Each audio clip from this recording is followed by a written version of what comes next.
За първо и второ място Геннадий Смелов от Камбурово. Геннадий Смелов от Камбурово срещу Жан Антонов от село Борец. Валентино Майников от Стара Загора срещу Мирослав Василев от Майско. Срещата е за трето и четвърто място. За трето място по-точно.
Çalım yere.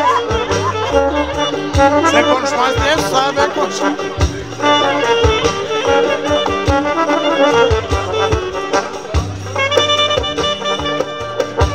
Tamam, хубаво, изгледайте го за камера.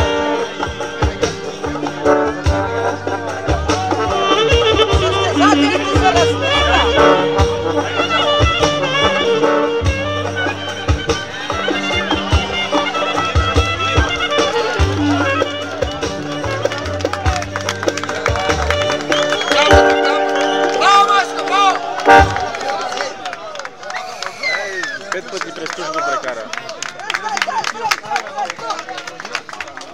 Победител Жан Антонов от село Борец, който е първи в своята категория.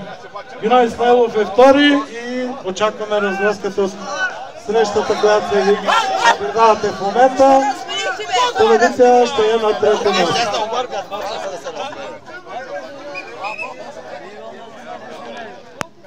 Знаете, уважаеми приятели, че във Фейсбук е обявено флешмоб. Дръж се вземе българин танцува, затова заповядайте до вечера на младежка дискотека над центъра на село Стеврек. За вашето добре настроение ще свири оркестър.